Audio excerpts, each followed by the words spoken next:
Welcome to today's Explainer. It is May 9, 2026, and man, we are waking up to a massive news day that is fundamentally shaking up the tech and gaming industries. We're talking about explosive developments ranging from the absolute bleeding edge of hardware innovation to some, well, seriously dystopian platform updates. Okay, let's dive into this and look at the astonishing tech shifts that are rewriting the rules of the game today. I just have to ask you right off the bat, are you truly ready for what 2026 technology actually looks like?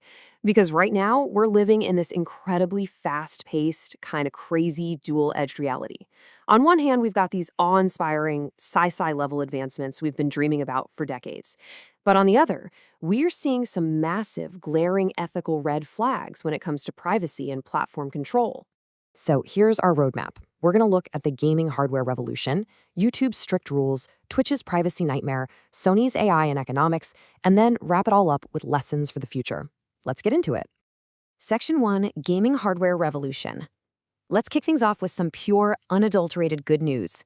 We are officially in the midst of a hardware revolution, with two massive consumer breakthroughs hitting the market that we have literally waited decades for. First up is the new Razer Blade 16, and this is a real game changer because it officially marks the death of the computer fan as we know it. For decades, traditional gaming laptops relied on loud, spinning plastic blades to keep cool, making them super thick and noisy. But Razer just integrated Fronis Systems AirJet technology, which is 100% solid-state active cooling. Instead of a spinning fan, it uses these tiny microchips that vibrate at over 20,000 hertz to literally pump air through microscopic channels using ultrasonic waves. The result? 0 decibels, absolute silence. No moving parts to break, 60% better battery life, and a laptop that's 40% thinner. This is exactly the revolution we've been waiting for. Next up is the Haptic's Consumer VR Suit. Now, previously, these kinds of cybernetic suits were strictly for military training or high-end enterprise use, costing upwards of 10 grand. But yesterday, Haptic's dropped a consumer version for just $399. It features 40 haptic motors across your chest, back, and arms. It uses safe electrical pulses between 1 and 10 milliamps to simulate actual physical sensations. If a headcrab jumps on you in Half-Life Alyx, you literally feel the impact. Get shot? You feel a sharp pinch. It even simulates temperatures from a chilly 15 degrees to a scorching 45 degrees Celsius. They're bringing real physical sensation to VR for the price of a standard console accessory. Incredible. A super quick note for our viewers tuning in from Iran. Because of current market constraints, direct purchases of that crazy new fanless Razer Blade 16 aren't possible just yet.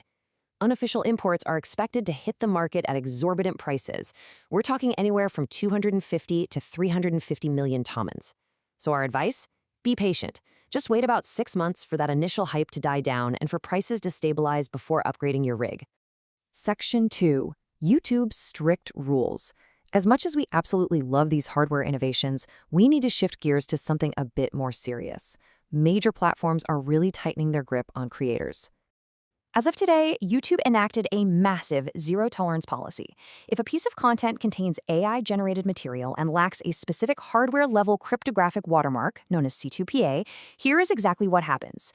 Step 1, the content goes up. Step 2, the algorithm instantly demonetizes the upload. Step 3, it gets completely yanked from the recommendation algorithm. Poof! Gone. And this isn't just some basic metadata tag. C2PA is an international standard baked right into the file to prove if a real camera or an AI was used. YouTube is doing this because advertisers are completely terrified of low-quality AI content, and they desperately want to get ahead of the new EU AI laws coming this August. Just to show you how aggressive this rollout really is, look at this number, $30,000.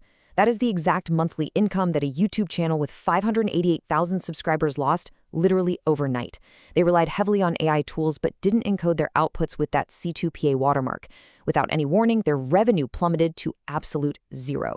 So if you're a creator, especially those of you in regions like Iran using generative tools like Midjourney or Sora to bypass production limitations, you absolutely must protect your livelihood. You need to use updated C2PA-supported video editors like Adobe Premiere Pro or DaVinci Resolve version 19 and above. And always explicitly disclose your use of AI in your video descriptions. Seriously, don't let a sudden algorithmic update wipe out your hard-earned income. Section 3. Twitch's privacy nightmare. While YouTube is cracking down on creators, Twitch is introducing the most controversial privacy debate of 2026. Now, what's really interesting about this slide is how smoothly they packaged a massive privacy overreach into a fun new feature. Twitch just rolled out a beta feature called Neurotip. Here's how this whole shebang works. Step 1. You connect your Apple Watch or Galaxy Watch to your Twitch app. Step 2.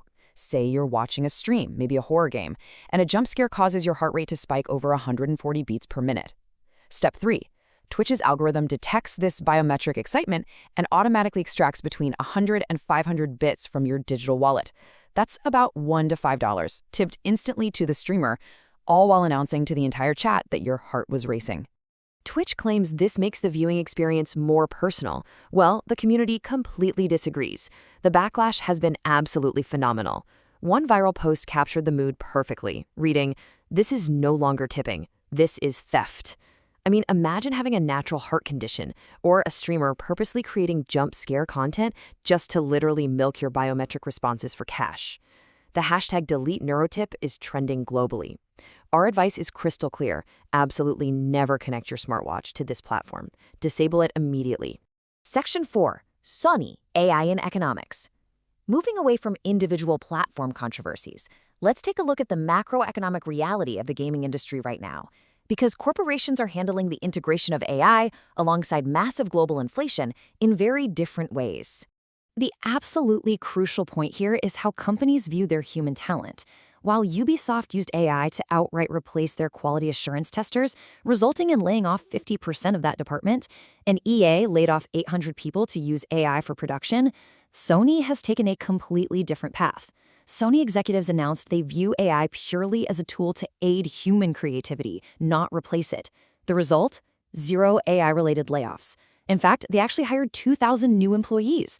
They're using AI for procedural generation and debugging, making sure humans stay firmly in the creative driver's seat. But despite their human-centric approach, Sony can't escape global macroeconomics. In a pretty shocking move, they just raised the price of the PlayStation 5 globally by up to $150. Yeah, you heard that right. The PS5 Pro model has now skyrocketed to a painful $849 globally. So why exactly is this happening 3 years into a console lifecycle? It all boils down to memory. The prices of DRAM and NAND memory have surged by over 40% in just a few short months. The main culprit? Massive AI data centers are just gobbling up all the memory chips. Add to that manufacturing limits, ongoing US-China trade sanctions disrupting the supply chain, and recent natural disasters in Taiwan and Japan temporarily halting factory production, it's a perfect storm. All of this resulted in Sony taking a $191 million hit, forcing them to pass that cost straight onto the consumer. Once again, some specific advice for the Iranian market. Because these global price hikes usually take a minute to ripple through unofficial supply chains, you have a very, very narrow window. If you've been on the fence about getting a PlayStation 5, buy it right now before the local inventory adjusts to the new, much higher global pricing. And honestly, save your money and just get the standard edition. The Pro simply isn't worth that massive premium right now. Section 5. Lessons for the future. Today's news cycle is just a perfect microcosm of where we're headed. It's a story of incredible give and terrifying take. Let's summarize what we can learn from all of this. All right, let's look at the core takeaways here. First, tech clearly improves life. I mean, silent, fanless laptops and immersive VR suits for affordable prices are amazing. Second, tech deeply threatens privacy. Twitch's biometric tipping is a huge red flag. Third, human-first companies like Sony are proving that you don't actually have to sacrifice your workforce to leverage AI. Fourth, transparency is no longer optional. Those new YouTube C2PA rules prove the Wild West of AI content is officially over. And finally, global economics affect everyone. From data center demands all the way to geopolitical sanctions, it all trickles down to the price of the console sitting in your living room. We have to intelligently choose which technologies we embrace and which we firmly reject. So I'll leave you with this final thought to ponder. Next time you glance down at your smartwatch, in a world where platforms can literally monetize your pulse, are you ready to surrender your heartbeat to the Matrix? Thanks for hanging out and learning with me today, and I'll catch you on the next explainer.